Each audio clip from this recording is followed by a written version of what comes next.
Hello, in this video I will give a simple example for Lamport's algorithm for mutual exclusion in distributed systems. Let's start with an algorithm. So when node wishes to enter critical section, it pushes request in its own queue, then it sends a request to every other node, and then it waits for replies from all other nodes.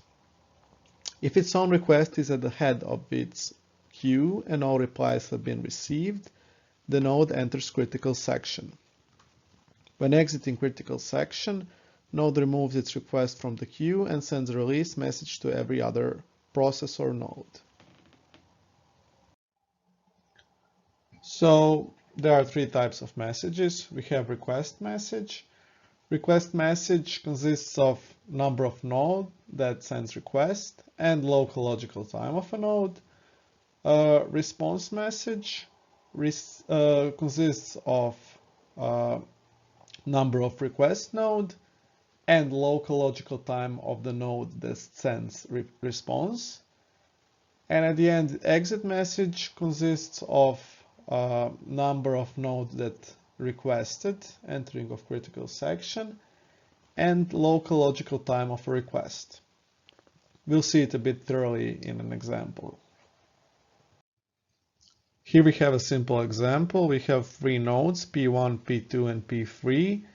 Each node has its local logical time, C1, C2, and C3, which are 2, 3, and 5 respectively. And in this example, we have node 1 that wants to enter critical section. So to enter critical section, node P1 pushes its own request to its own queue, that's Q1, and it sends request messages to node 2 and node 3. Request messages consists of number of node and local logical time of the node. So nodes P2 and P3 receive requests from node P1. They put that request in their own queue and they increase their local logical time. So C2 now is max of 2,3 plus 1 and C3 is max of 2,5 plus 1. So we have C2 now 4 and C3 is now 6. So after receiving, nodes P2 and P3 sends response to request. Response consists of number of node that requested entering to critical section and local logical time of the node that is responding. So for node 2 we have response 1,4 and for P3 we have response 1,6. So when P1 receives response from P2, it increases its local logical time by max of 2,4, which is 4 plus 1, and it's 5. Then it receives a response from node 3 and again increases its local logical time to max of 5,6, that's 6 plus 1, and it's 7. So at this moment, node P1 received all the responses and its own request is at the head of its queue. So P1 can enter critical section.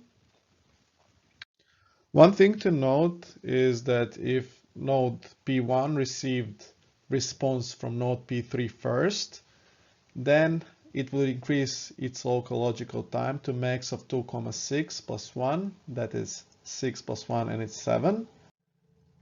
And after that, if it received response from node 2, then it would increase its local logical time to max of 7,4, that's 7 plus 1 and it's 8.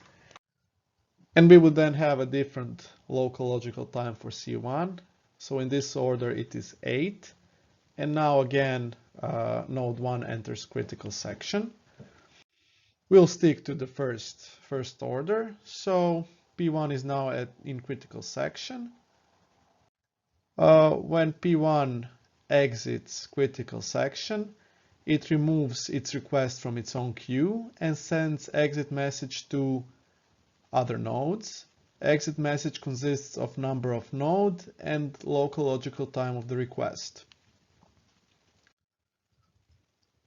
So when node P2 and P3 receive exit message, they increase their local logical time. So C2 is now max of 4,2, that's 4 plus 1 and it's 5. And C3 is max of 6,2 plus 1, that's 7. So now we have C2 5 and C3 7. And after that, node P2 and P3 need to remove request of node 1. So now they remove request, and this is a final result. In the end, something about number of messages. So n is number of processes or nodes. For node to enter critical section, it needs to send n-1 request messages. Then node receives n-1 response messages, and after exiting critical section, node sends n-1 exit messages. So total, for one entering of critical section, there are 3 times n-1 messages, and in our example, that would be 3 times 3 minus 1, which is 6 messages. In next video, I will solve a harder example for this algorithm.